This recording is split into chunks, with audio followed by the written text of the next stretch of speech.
Hmm. Hmm. Hmm. Oh, are we live? I think we might be live. We are live. We're Hmm. live early, Well, are we early? Can people see apparently. us? Can people hear us? Is the real question. We are live. Okay. Yes. Hello. Yes, somebody sees us. Hi. Someone said hi, at least. Yes, that's Trash on Top, which is a very interesting name. I love it. That's very exciting. Thank you for tuning in, Trash. Or Mr. Top, Mrs. Top, I don't know.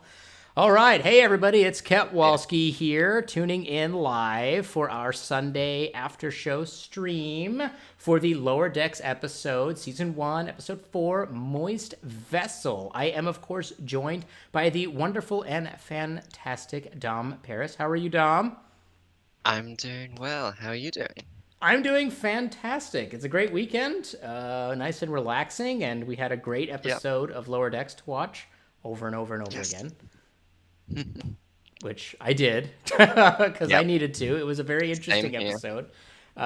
So, obviously, for those of you guys and gals out there that have not seen the episode yet, this is, this whole discussion is going to contain spoilers. So, just going to go ahead and warn that up front for those of you who are tuning in now or who will be tuning in later on after you watch this post record, as they say. So, we're going to go ahead and jump right into it. So, Moist Vessel. Dom, what did you Moist think? vessel. What happened in Moist Vessel? What was going on there? What did you Well, think of it? like I like this episode. I really enjoyed it. The main thrust of the episode was there's a defunct generation ship, which I Hmm. thought was amazing. Um, that has broken down and it has a almost Genesis-like material on it, which causes inorganic matter to become life-rending matter. And other shenanigans happen on the ship as well. Yeah, Yeah. it was interesting. I first off, I Yeah. loved the inclusion of Captain Durango and the Yes. sister ship of the USS Cerritos. What was the name of that? The USS Merced.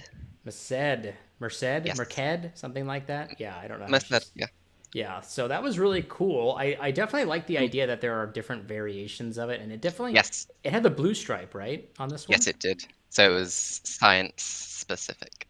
Yeah, which is, I guess that kind of relates, I guess, a little bit to the mission there because you had the Cerritos kind of show up to assist with the whole situation, but the Merced was kind of there primarily taking point because it is a bit of a Mm, scientific mission to kind of keep those people alive, I would assume. yes. Do you Um, think that the Merced also has a second contact focus, or do you think it's just science? Just get curious. it could still have a second contact focus, but more science based. Like if in the first episode with the Cerritos, Mm-hmm. it set up like the subspace comm relay Yeah. for the Galrakians or whatever they were called. Um, so it could be that the Merced does second contact missions, but it does it to investigate the planet and make sure there's no insect bites that can turn you into zombies and such. Yeah, I guess that kind of makes sense, when you Yeah. think about it, to kind of not only make sure that planet is safe, but also to make sure that anybody who's leaving that planet to go visit other Federation worlds, maybe they won't they get the briefing, the packet of here's the top 10 locations to visit in the Federation and all the Mm. poisonous bees that exist there don't get stung. That would be kind of interesting. I like that. That's an interesting idea that there's multiple variations of the second contact focus. That's kind of Though interesting. if the California class has a tactical variant, I don't know how that would work in a second contact scenario. Um, They show up to give people handouts on Kirk Fu so that they learn how to uh, do the double-handed punching. I yep. mean, duh. That's it. They set up a dojo down there and they start training everyone at the Federation gym. So yeah, that's what they're doing. So the Generation ship, obviously, that was, I would say, the B plot of this episode, with the A Mm, plot kind of being taken up with the relationship between the captain and her daughter, Ensign Mariner.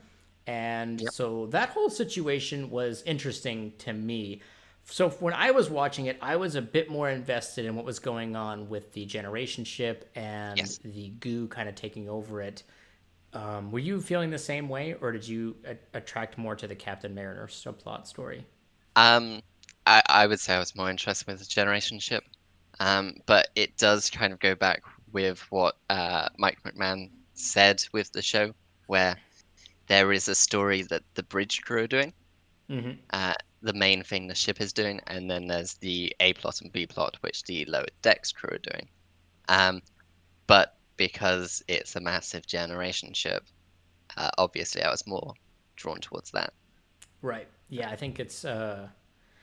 I think it was just kind of a consequence of us being Trek fans, and also they Mm, made the generation ship really cool. I yes, thought, the design was amazing, Yes. both outside and inside. Like seeing all the cryopods, and it was very. I don't have a word to like describe it, but it was very cool. Does cool? Yeah. Does cool work? I feel like Yeah, cool works. Cool works. cool. That's a descriptive Yeah, word. It was very cool. Yeah. yeah.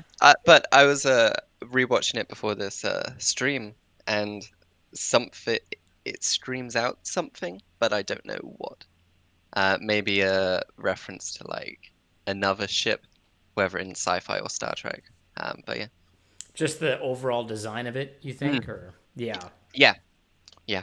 Yeah, it's definitely because I remember we saw this ship in the very like one of the larger promotion posters they Posters. released, right? Yes. Yeah, and it was off in the corner.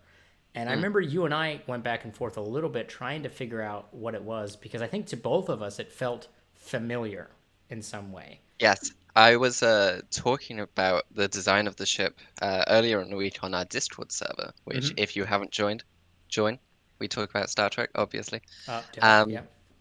but we both were coming to the conclusion that the front of the ship at least has a very Orion look to it. Mm-hmm. So we were actually hoping that it was an Orion ship and it would link into Ensign Tendi and should be the focus of the episode with that ship. That wasn't the case. I still want that to be the case. It makes more sense that it was a generation ship and not an Orion ship, with its like size and everything. But yeah, Yeah, it's an interesting it's construct. Somebody interesting. had mentioned to me that it's calling it a generation ship may not necessarily even be the right term for it Mm, because our experiences so far in Star Trek with generation ships is it's doesn't usually involve the entire crew being put into stasis necessarily. Um, so I don't really yes. know what their intention So is there. like we see generation ships in TOS in that long episode title, which is like the world is hollow and the sky is. It's a long title, Yeah, yeah, but there's a generation ship there which is like inside an asteroid. mm-hmm. Yeah, Um, but they just live normally as they're going to this new planet. Whereas we've seen with sleeper ships right. with Khan's crew, that's where all the crew is put in cryostasis. But there can be generation ships that have cryo.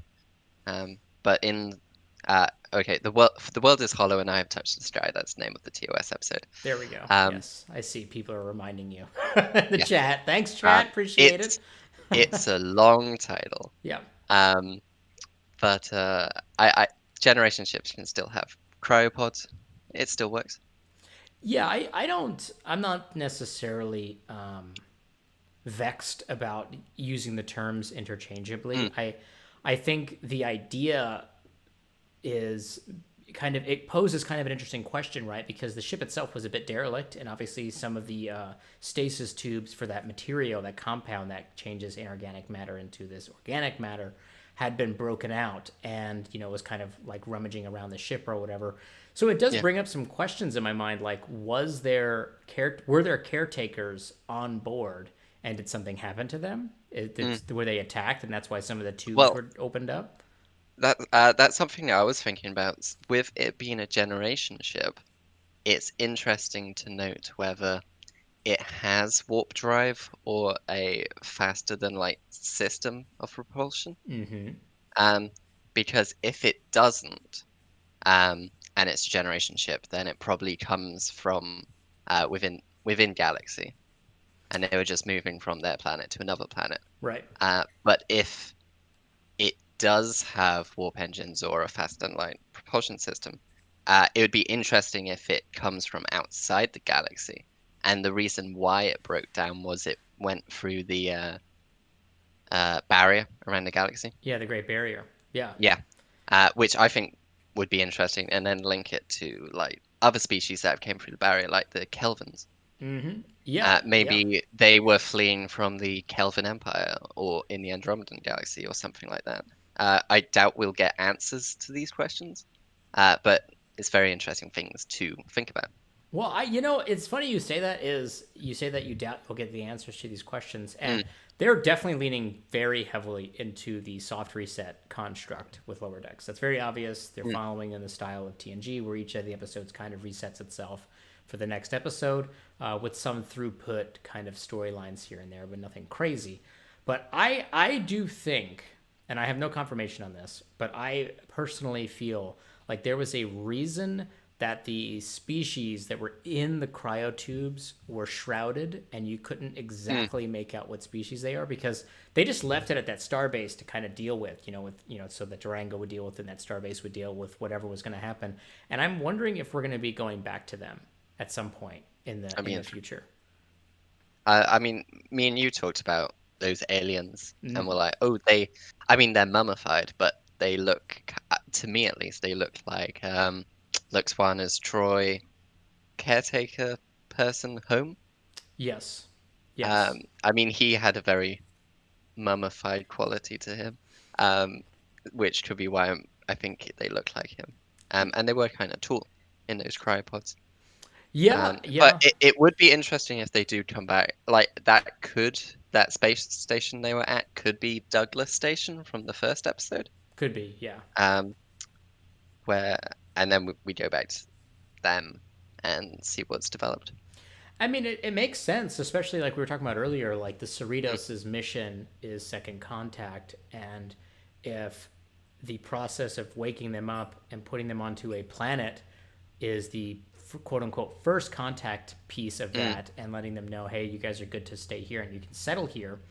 Maybe then the Cerritos is going to follow back through and work with them in order to get them cut back into the United Federation I of I Planets. mean, to me, it seems like the cryopods had broken and that Mm. they were dead. But it could be interesting if they find information on the generation ship saying where it came from, and then going and doing second contact with those species and being like, "Hey, we found a generation ship of yours. They're all dead. Sorry about that." Well, was it an episode of Enterprise where they encountered a ship in space and then they took it back to their home planet? Is that an Enterprise episode I'm remembering? Or am I forgetting My something else? Enterprise is very weak, unfortunately. Am I remembering an Enterprise episode where that happened? Help us out here. Because I thought there was. I could be completely confusing this with the Snake Jazz episode of Rick and Morty where they went back to Snake Planet.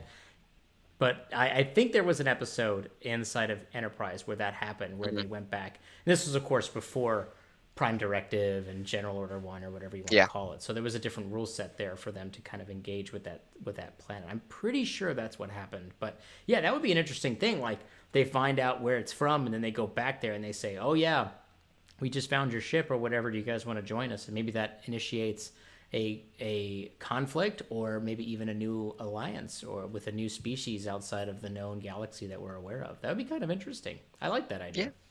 I like that idea quite a bit. So, talking about the physical design of the generation Mm. ship and and the physical design of the Merced and everything is, what did you think about the animation that took place as the ships were kind of being, for lack of a better word, I guess, terraformed by the goo? Um, inside or outside?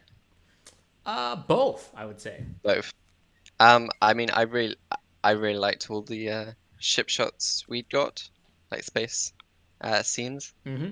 Um, and it was interesting seeing all uh the like let's call it the Genesis liquid or whatever, Yeah. um, causing all the destruction on the ships. I thought the animation was pretty. I thought the animation in this episode was actually really amazing and stood out. Mm-hmm.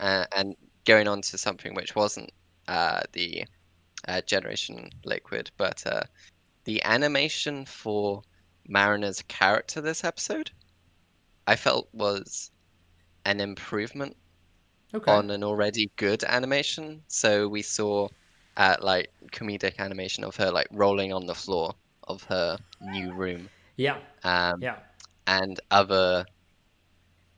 all the animation in her room of her struggling to get out of bed as she's called to do an audit on her audit or whatever. I thought was amazing. Yeah. So jumping into that with the Mariner stuff, which is Mm, so obviously she gets the promotion. The that's the other part of this plot, which is mm, that her mom gives her a promotion in order to basically drag her along to all the boring, terrible things that senior officers have to do in order to get her to resign her position on the Cerritos, which of course doesn't work. But there's a couple of really great moments that stem from that. But right, they animated even at the very first time where she's sitting there where they're talking about the chairs for the conference room. Like mm. they animated it in such a way that when she looks at the camera, you get the conveyance of what emotion she's feeling very well through Yes, the eyes. Like it was very well detailed, I thought. It was really well done there.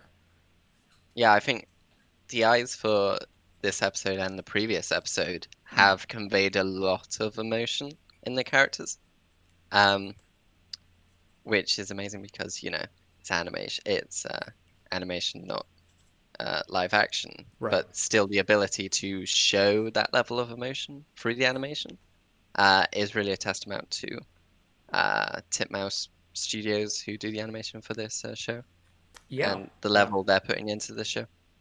Yeah, I agree. I thought that there was even a couple of shots with Tendi when she was describing the construct of Ascension to Rutherford in their little hallway barracks Mm, area. And like she made like there was a shot I screenshotted it as well because I thought it was really well done. But there was a yeah. shot where she kind of turns and she's like spreads her hands around like this and she's like, "You become the test." And the way that her body was drawn in that shot was jarringly different from the rest of the composite of the entire background, and it was Mm, actually really well done. Like it looked very realistic, which was just different, But I liked it. I liked the fact that it was a little bit different. There was quite a few really interesting, weird yeah. little moments like that for sure. We also had Boimler with his creepy little Ferengi eyes when he zoomed in and he was like, "They're gonna get what they deserve up there." That was another really great time where they animated that well. Yeah, I thought that was great. Oh, sorry, I was talking about Moriarty. Yeah, sorry, it was holodeck. It was Moriarty. He was just being a weird, crazy person. Yeah, which I love the fact that that's like a thing that people know about. I love that fact. That was great. Yes. That's so good. Mm. So, So the what are you gonna say? Go ahead. No. I was trying to say, if more people know about Moriarty and how he came about, I'm interested to how many Starfleet officers have tried that themselves to make a Moriarty. Do you think that the Moriarty was a reference? Obviously, it was a reference for us as viewers, but do you think it was able to Yeah. be referenced by Boimler because Moriarty and his wife, that program construct, Mm. was actually able to be saved from the memory banks of the Enterprise D off of Viridian 3? I'd like to think so. I'd like to think that they saved him. They didn't just leave him.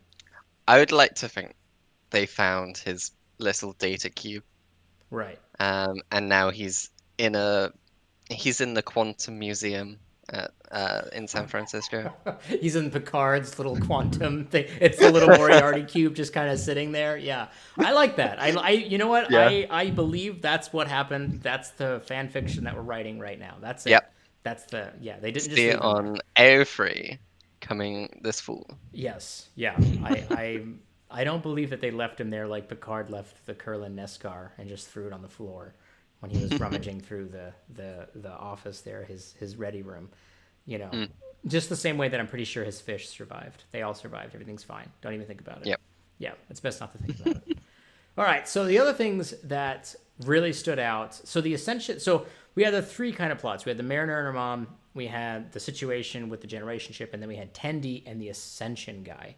And when I was watching this episode, my very first reaction to it was just kind of like, okay, like it wasn't necessarily really good, it wasn't necessarily bad, but the one thing that stood out to me as not very interesting to me was the Tendi and Ascension guy subplot, because for me it didn't really pick up until after it was revealed Mm. that the Ascension guy was just full of shit and he was basically just pretending to be Ascension guy. And then that storyline really kind of took a totally Yeah, different turn and became very, very interesting, especially when he ascended, which was a hilarious sequence. that was weird, and I wasn't expecting that. I loved it. I thought that was so funny when he was like, "I'm ascending," and then he burns, and it's like, well, yeah, of But course it would kind of hurt to turn into pure energy. Like, of course, like, duh, like, of course it's gonna mm, hurt. And it's like one of those things where, obviously it was. I think it was a bit of a Stargate reference in some regards, and even I would say maybe necessarily a little bit of the Traveler in Wesley's situation in yeah, some regards.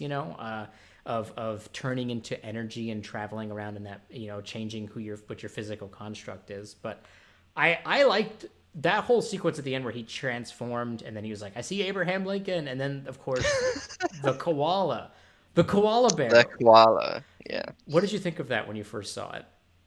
um, I was very confused. Those were my first feelings about that. Yeah, it was Um, yeah, it I was an yeah, interesting thing. yeah. That's all I can say about that. It was weird. It was but Mm, weird in like a good way, because it felt a little yes. because Star Trek, I feel like, and I've mentioned this, but we've talked about this a lot in our other live streams and in person Mm, chats, is I feel like the Discovery and Picard, they have lost, I think, some of that weirdness of Trek that, involves not only just exploring strange new worlds, pun intended there, but but yeah, just those weird episodes. right, just like some like weird zany things, like nothing like over Mm, the top weird, but like things that are like non-corporeal beings, and and things that are very strange, like like Nagilum or whatever the thing's name yeah. was. Like what a weird, like obviously it was a terrible effect that they were trying to do, but what a weird thing, like what a Mm. weird concept. And this koala bear thing, I thought was a really just a weird concept that I feel like Star Trek, kind of the newer shows, kind of miss out a little bit on, because they're trying to be super hyper realistic and very And gritty. I think also because they have like a limited number of episodes per season, they can't be like, okay, here's a one-off episode. Whether it works or doesn't, it doesn't matter.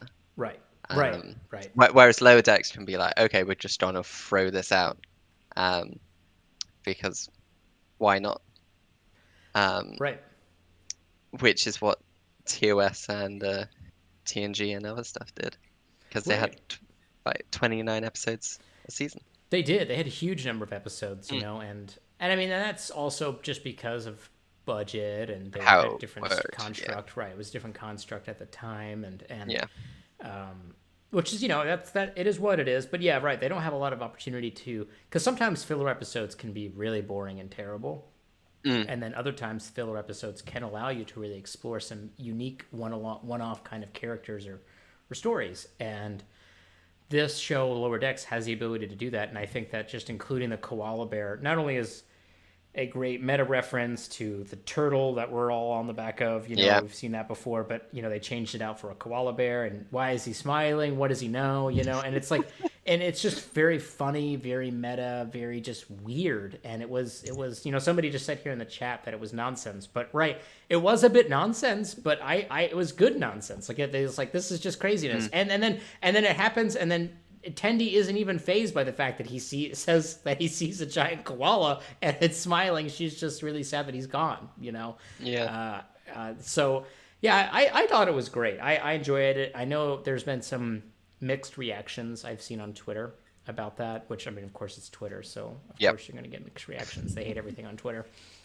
It's the worst place in the world. But And yeah, yet we still go there. Yep. and we still go there every day, multiple times a day. So, Mm. talking about the koala and the Ascension Oh, guy, yep. were you surprised that Tendi and Ascension guy kissed? Um, yes, but I can understand it from like Tendi talking it, thinking about it on episode one, Hmm. when Tendi was like, you lived through life and death situation. Isn't there some sort of connection there? And I think that made it make sense for me. That is a good But I, point. I Yeah. still kind of hope that because it seems like there's a Tendi Rutherford connection there, and I Yeah. want to see that more. So I was just like, but what about Rutherford? Because Rutherford was unfortunately didn't do much in this episode. No. He Yeah. just Yeah. looked at the power levels of the tractor beam when he wanted to look at the power levels of the impulse relays. Um, but yeah, Yes. I was surprised initially, like, but upon other watches, I was like, okay, that happened. Yeah, that's an interesting. You bring up an interesting point about the her line from the first episode, which I had completely forgotten about. So I'm glad you brought it Mm, up. Which is an establishment a little bit of her character in a lot of ways of how yes. she views relationships and certain things. And she's also Orion, so her perspective on relationships, I would say, is a bit skewed in some ways, probably Yes. because of her upbringing and the way Orions are in general. But that is an interesting point that's how she feels about that. When I watched this episode, and chat, chime in here too, because I'm curious to hear what you guys and gals think about this. When I watched this episode, I very quickly realized that we don't really know these characters very well, because everyone kind of did things differently than I expected.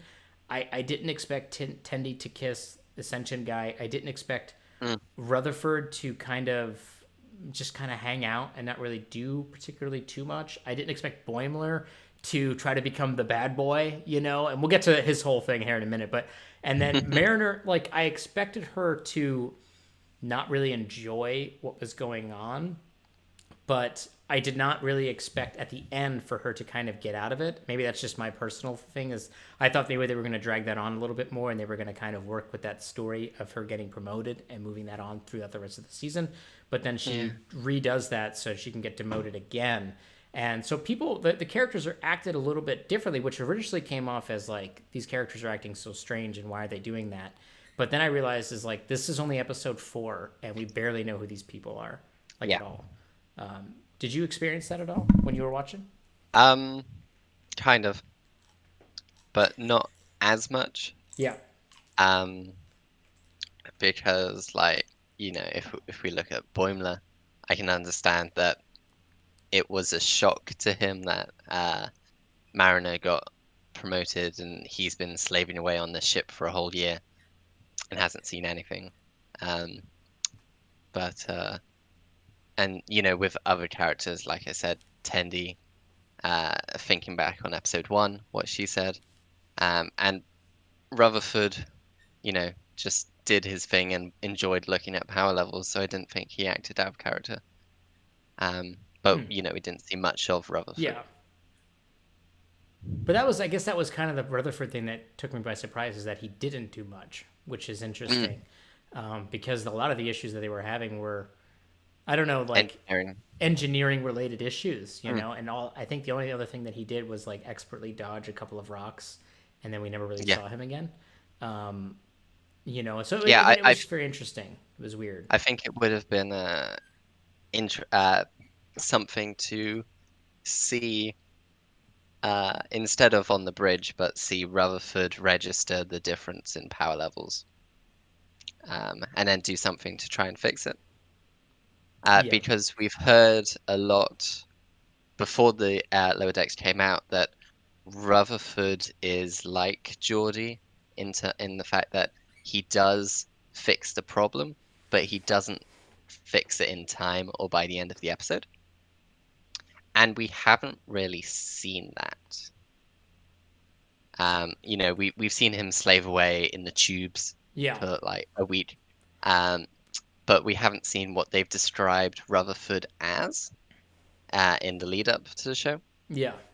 So maybe it's because there's more in the later half, because we're nearly halfway through, I know. I know. Next which week is is a sad episode thought, 5. Yeah. It's crazy. because I want so much of this. And then it Mariner made sense to me.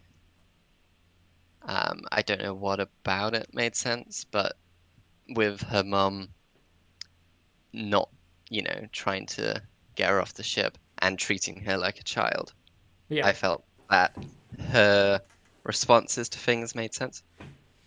Yeah, I mean, the interaction with her mom, I think, made sense. I think it was the thing that kind of Mm, threw me was the ending where I didn't expect her to get demoted again, if that makes sense. And I think maybe that's just maybe a personal expectation there is I know that mm, she's consistently said in the past episodes that she does not want to be promoted and staying in that position is good, but I actually thought that, and again, this is kind of my own projection of what I thought the characters were kind of mm, going towards, because in the last episode she had that whole interaction with Ransom and she was like, you reminded me of what it's like to be in Starfleet, and she, like it, I thought that they were going to build on her character growth getting promoted again through this backdoor way of it trying to be like a way of getting her off the ship, but because it backfired, that they were going to ride that and that was going to be the way that she was promoted, as opposed to her doing something really great, which would have been way out of character.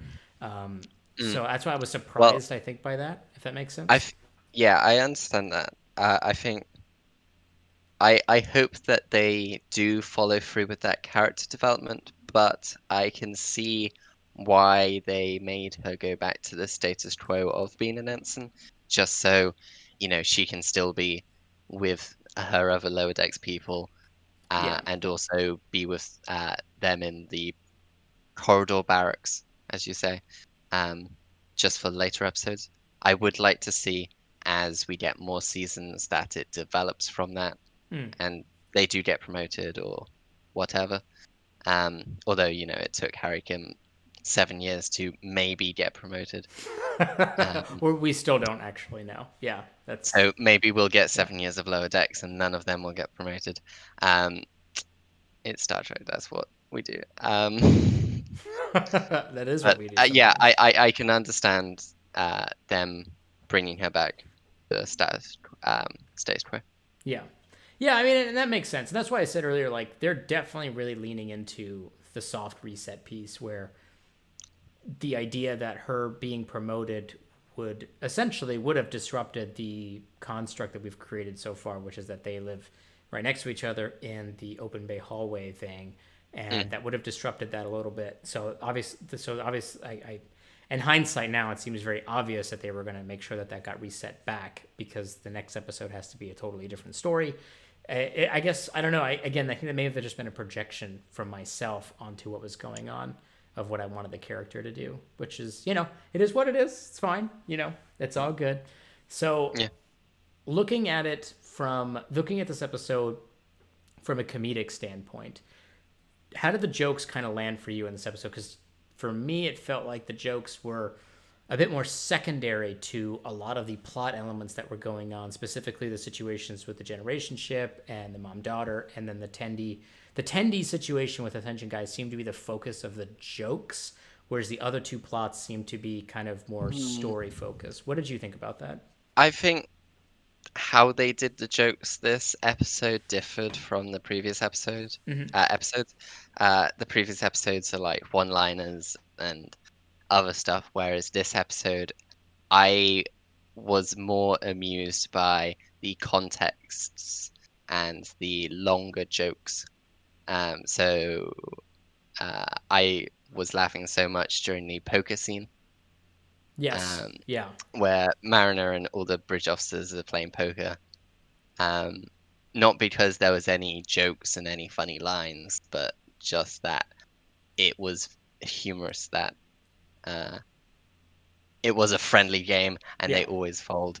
Um, and it's not as high stakes as you would expect from a poker game of bridge officers. Yeah. Things like that. And I think my favorite line in this entire episode was Shaq's and the bridge officers talking about the chairs in the conference room, Yeah. The conference room chairs. Yeah. and they're talking about bar stools, and Billups is like, you're not sitting in the bar stools correctly, and Shaq says, I've killed better men for less. Well, I have threatened to kill better men for about the same. Um, so I think the jokes were different this episode, Yes. in delivery and style, and I liked that more than the previous jokes we've gotten. Yeah, it was definitely different, and I think that's probably why my reaction to it initially was just kind of like, this is just an okay episode, Mm, because I think I was looking for it to be kind of similar to the first three, which I think in tone, the first three episodes were very similar in the way that the jokes were delivered. Where, like you said, yeah. this one was a bit different, which isn't a bad thing, but I think that's why it took me a little while to kind of warm up to it through subsequent viewings. And right, like, but there were a couple of good gaffes, which I'll talk about a couple here in a second. But the one that immediately stood out to me was the conference room sequence again, Yeah. where just the construct of them having that conversation about the chairs. I mean, I've been there. I've been in those conversations, Oh you no. know, and when they were like, it's too ostentatious, and what's wrong with bar stools? You're sitting in them wrong. That's the problem. Like, that to me stood out as such a real world experience that I had a huge gut laugh about, because it was like, these are like, it almost like you thought, like the way they structured it, it made it seem like they were all playing along with the captain's intent to make Mariner Yeah. miserable. But I feel like through subsequent watch throughs, I actually don't think that was the case. I think maybe they were a little bit wise to why she was getting promoted, but I don't think that they formulated a fake conversation about the chairs. I think the actual conversation about the chairs was something that they were actually going to have whether she was there or not. And Yeah. that's what I thought, that was hilarious, because it really is. Sometimes it really just is about the freaking chairs or the carpet or the blinds or what color desks are we going to get. And yeah, that was, I thought that was really funny. Yes. One of the other things that I still laugh at now that I've watched this a couple of more times, is the United Federation of Characters. Probably the funniest thing I've ever seen in Lower Decks so far, in my opinion. I don't know Oh why, God. just the way he turns around and what he says, I almost didn't see you beam in there, or Oh, something like. hello. Didn't see you beam in there. Yeah, yeah, right. I love Oh, that. I love this idea that it's going to be like this weird one-man show, and he's going to be bouncing all around and doing weird zany voices. And we cut to Mariner's reaction of just like, ah, like that is so good. I love and that. it makes sense that that is how "Oh, hello, I didn't see you walk in there" would develop. Um, it makes sense in universe Right. and is still as funny. Yes. Yeah, it was a I great love evolution of that joke mm, into that beaming in piece, which I thought was, I don't know like what writer thought of that, but they need to get more money. they could have easily had him saying "didn't see you walking in there," Right. and it would still be funny. But Yes. saying "didn't see you beam in there" just adds a little extra. It does. It elevates and that kind Mm, of, I think, speaks to this show in general is very dense and very lean, and the scripts are very tight and they're really well mm, done, and there's obviously a lot of attention to detail, and and I would love to have been on the fly on the wall as they were workshopping those lines and figuring out what that was going to be. And you know did they originally have it walk in there, or did they just immediately knew instinctively that it should be beam in? mm. It's interesting. I loved that, though. That was probably the best joke, right up there with koala and that were probably my two favorite jokes of the entire episode. But Well, I think I would also say the Ransom's fascination with Barcelona. oh, you mean Barcelona? Yeah, yes, I Yep. love that. He's gonna sing And acoustic guitar. and the fact that there's no peninsula more sexual than the Iberian. Yes, it was. I love it. He is such a Yeah, weird character, and I love it. like It's so weird. he is in. You can see that he's meant to be a take on Riker, Yes. but so much more overboard than Riker ever was. Uh, that I just love it. I love him as a character. And He's a physical manifestation of the memes of Riker. I would yes, say they manifested a meme, all of the memes of Riker and the beard and the smiling and where all that weird stuff. They've manifested a character that embodies all mm, of the memes of Riker, and it's perfect. And he's like just great. there's a scene in which he's in the ready room with the captain, and as the captain's looking out the window, in the reflection of the window, you see him do the Riker pose, and he Yeah, just he's like checking his flex his muscles. muscles. Yeah. And it's like, yeah, those are what people say Riker does. Those are the things that Riker does, and he even has his leg on the captain's chair later on, where he's got it. Where he's talking about the Iberian Peninsula. Yeah. He has it on the captain's chair, and yeah, I love like that was there was a lot of those connective tissues in this episode, which really stood out to me. The Riker pose in multiple sequences stood out to me. The sarcastic Vulcan salutes stood out to me. Yep. The way that the captain says sensors, which I don't know if they did this intentionally, again, talking about the scripts and how well they're crafted. Right at the beginning, when she's meeting with Ransom for the first time in her ready room about Mariner, she says the word sensors like 4 times because they're talking about them. And then, of course, that connects straight on through to the final sequence where she starts saying sense ors to And mimic what the it's like, Admiral's I've doing. always said it like that. Right, What are you talking about? right. And because she said it at the beginning of the episode, she is just saying that to make the Admiral feel better. I think so. I really do. And Yeah. that is good writing. I think so. I think I- it's a setup and a payoff. Like they set that joke up in the first minute of Yes. the show, and then they paid it off And in the last minute. I think you only realize that if you watch it again.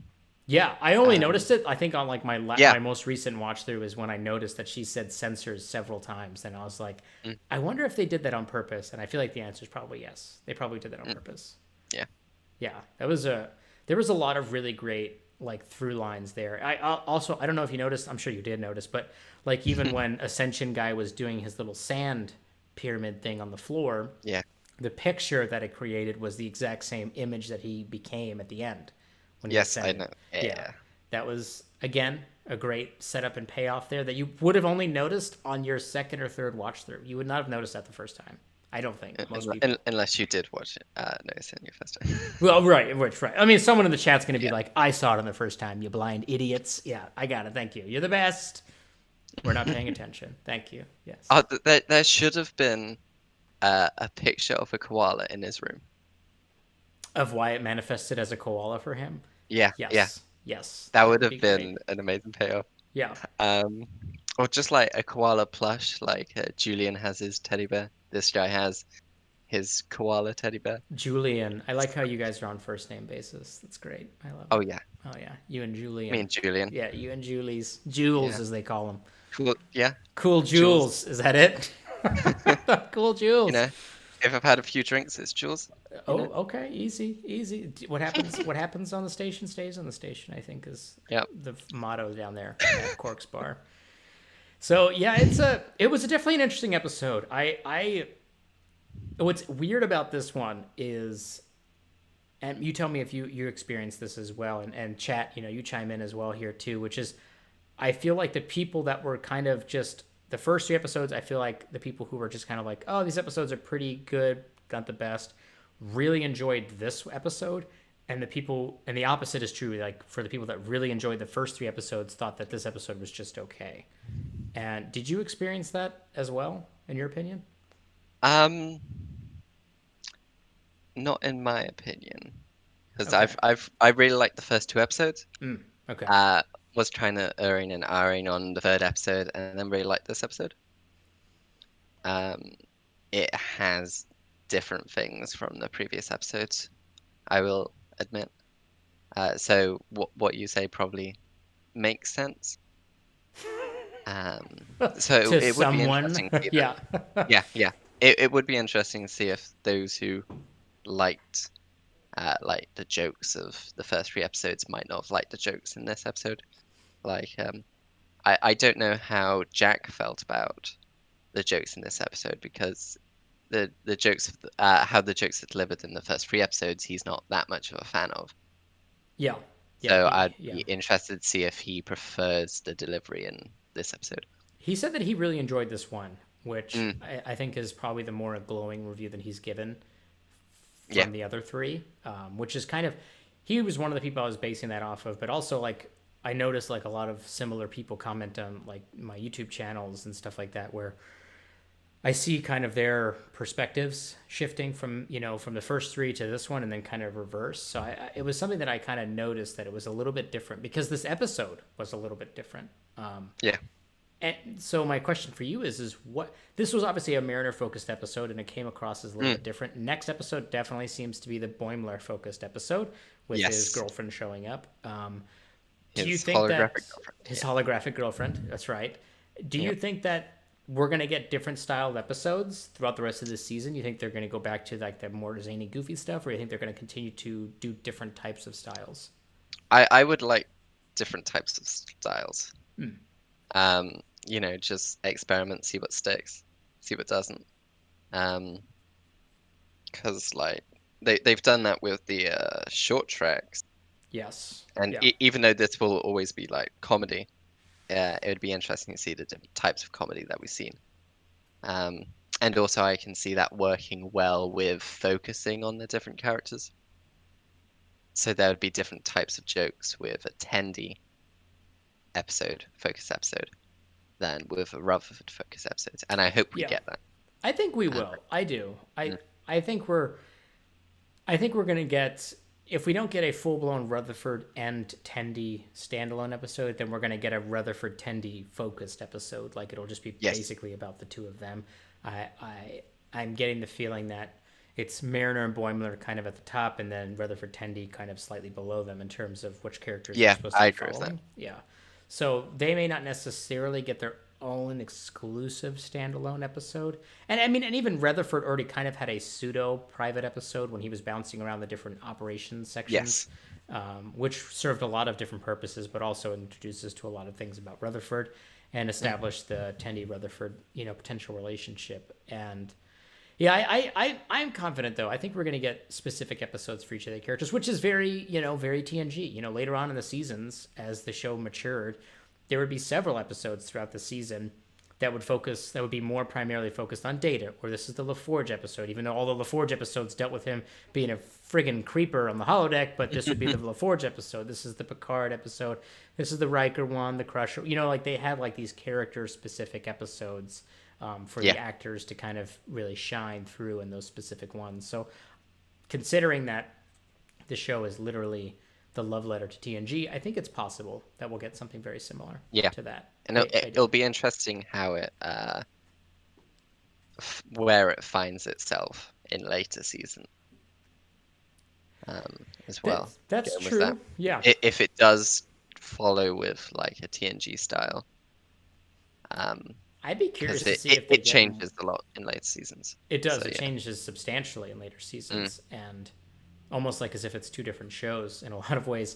And yeah. I'd be curious. Obviously we have season two, which is supposedly finished up Yes. writing, and they're going to be production. Starting the production on that. And if it does get picked up for a third, fourth, or fifth season, I'd be curious to see if they extend the number of episodes or how that matures. Like, how does the show mature past the construct of Lower Decks? Do we just spend the entire time in the same hallway, or do we move on from those positions and go do different things? And the construct of Lower Decks becomes something slightly different. I don't Mm.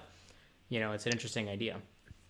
I can see it going multiple different ways. I can see Mike McMahon just being like, "This is what I wanted to create."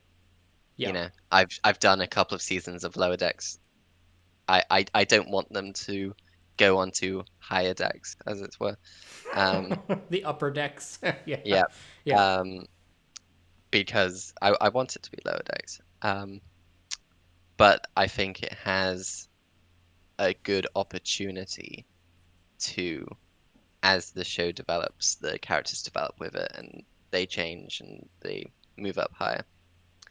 Uh, but Yeah. I can see it going both ways. I would even argue that in this episode we kind of got a little bit of a taste of that, with Mm, Mariner kind of moving up.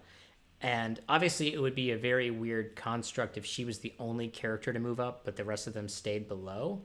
But I think the idea of them all kind of going relatively in the same Yeah, time frame, not necessarily all at once, but relatively in the same time frame, I think would be interesting.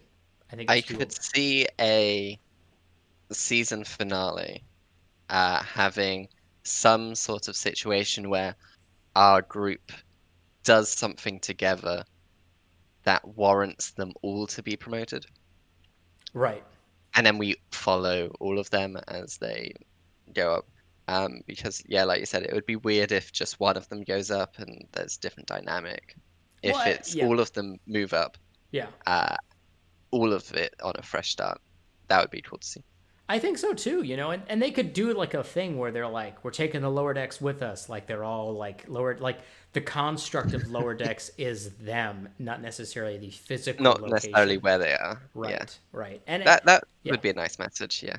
I mean, I think so, because ultimately we do spend some time in their living quarter space in every episode. They Mm, kind of like use that as like a embarkation point for the beginning, and then they kind of regroup again at the end in that same location. But we've already seen yeah. that they do have another physical space that we've seen, like Mariner's kind of junk storage space where it had all that Yes. weird stuff laying around. So that could also become the new kind of meetup location. It doesn't necessarily have to be where the beds are, and I think there's a potential there. The evolution of the stories where now they're supervising people who are on the lower decks, the physical lower deck, and kind of Mm. figuring out how to work that. I think there's some potential there in the later seasons to kind of explore that a little bit more, which would be interesting. I And think. going into that, I think it would be cool if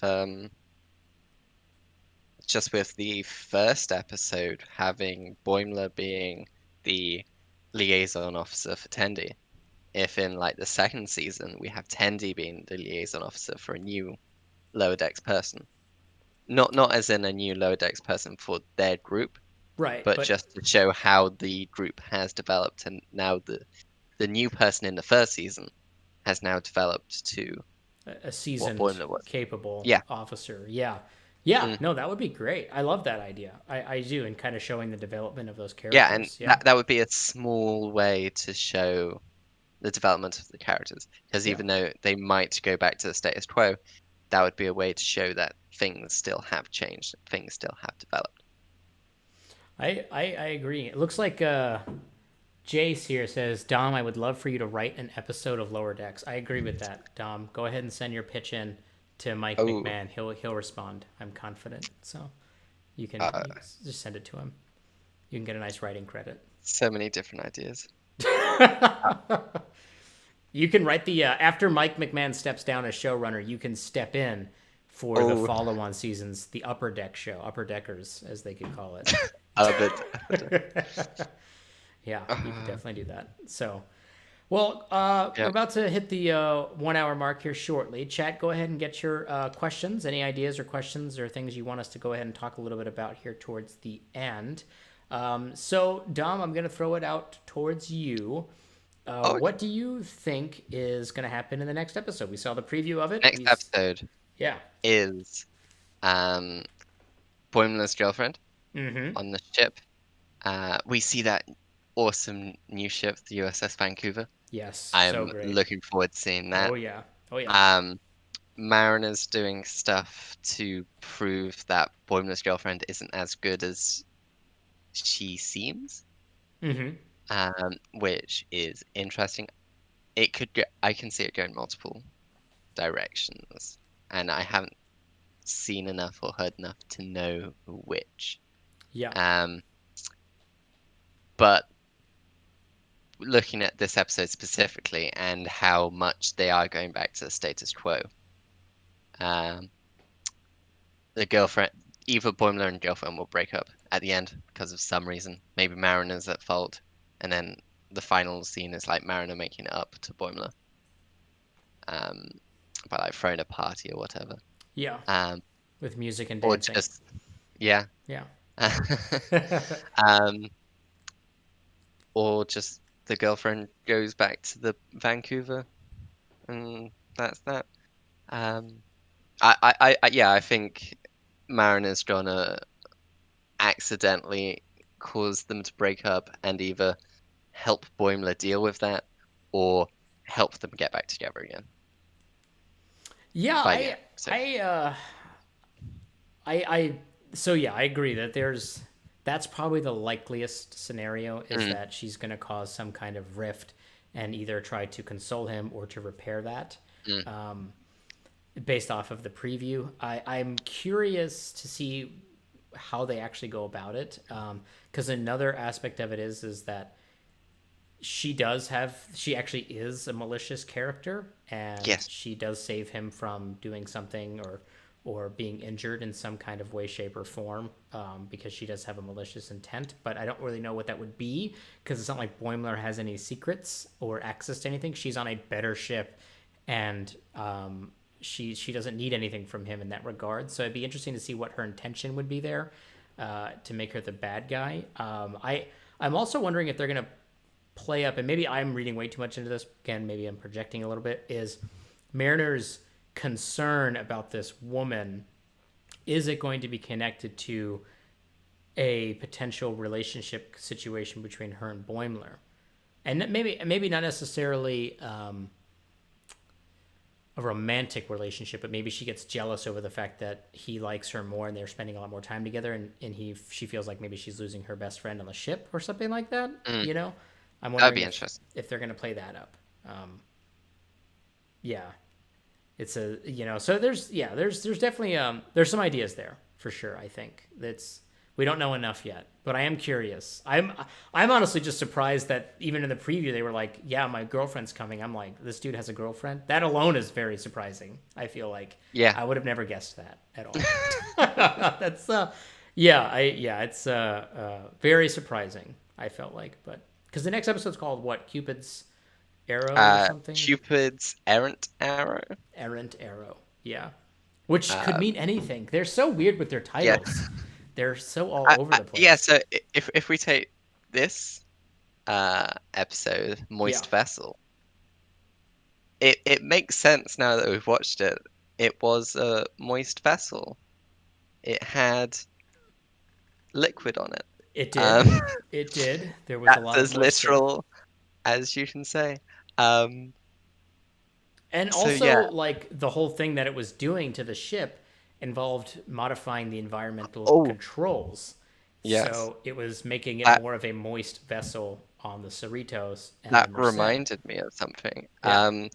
With all the water coming from the ship, I was like, wonder if Cetacean Ops got a Oh hole in no! Cetacean Ops Oh got no! broken and Flooded? all the water came out from that. Are, Um, oh god, I hope not. I No, like please don't. I only thought about that before the stream. I was like, there's a lot of water. They talked about Cetacean Ops. Huh, Yeah, the water interesting. definitely was a weird thing because like it only appeared in the engine room, and Engineering. yeah, Yeah. and then it was like it was there and then it was gone. But right, like where did all that water come from? I mean, I just assumed that it was something The related to the, uh, particle. Yeah. right. Yeah, I thought it was something to The do with that. terraforming emulsion, whatever they call it. Don't hurt yourself there Um, with that. Yeah, yeah. I um, don't know. It could be cessation ops. Don't say that. They haven't even had their time yet. They're not coming till next season. Okay. well, okay. We know none of the, well, we know it's back to normal. Yes. Dolphins may have been harmed in the making of this episode, but they'll be back. They'll be back. They were fine. They were totally fine. I don't know how Yeah. long dolphins can survive outside of the water. I mean, they're mammals, right? So Right, don't they just breathe air? So they'll be okay, I yeah, think. They'll yeah, be all right. They'll be okay. Do they wear maybe, little tiny hopefully. uniforms, do you think? I think Oh, I wish. they I have to, wish. right? They have to They- have like little tiny like wetsuit uniforms on Yeah. with their little flippers. Yeah. I would I mean, yeah. if like in the animated series they can make uniforms for species with 3 arms, they can make a uniform for a dolphin. Uh, yeah. They've made that uniform for that dolphin. That dolphin's wearing a Yeah. uniform. I believe it 100%. And we're going to Yep. see it and it's going to be great next season. So, Yeah. all right. If we don't see that uniform, then Mike McMahon, you've let us down. And I'm going to let him know. We're all going to tweet at him and Yep. say, what the hell? Re-edit this episode. Get Titmouse on the phone. Draw a freaking uniform on those dolphins right now. I'm not messing Yep. around, McMahon. Yeah, definitely. Ah, All right, so that's going to go ahead and wrap up our stream for today. We're going to hit the hour mark here. I want to go ahead and thank Dom for joining me okay. today. Thank you for having me. Of course, of course. It was a great conversation. What an interesting episode to discuss, and I can't wait for us to Yep. kind of continue on, through these rest of these episodes and really get a good sit down so we can really kind of, experience the whole season and kind of review it at the end and really Yeah. kind of Yeah. be Maybe we will retrospective. have to do a end of season review. We will. I'm sure that we will, Yeah. because that sounds like a great idea. So, all right, everybody in the chat, thank you all for joining in. Absolutely appreciate it. Thank you guys and gals for having such great conversations in between each other. It looks like there was some really great constructive discussions happening there in the chat. Nobody was getting too wild or anything like that. So we definitely appreciate that. We appreciate you checking in with us, kind of hanging out and just kind of enjoying this as we are a global Trek family together, experiencing Star Trek Oh, on a global scale. So it's really nice of us to be able to do this. So thank you all again for checking in with us, and we will of course be back next weekend with our episode 5 review, and we'll be talking about if any of our theories regarding Mariner and Boimler and his girlfriend came true. Hopefully some of them did. I don't know. They may go way off the reservation. Who knows? It could be something totally different. But thank you guys and gals again for checking in with us, and we'll see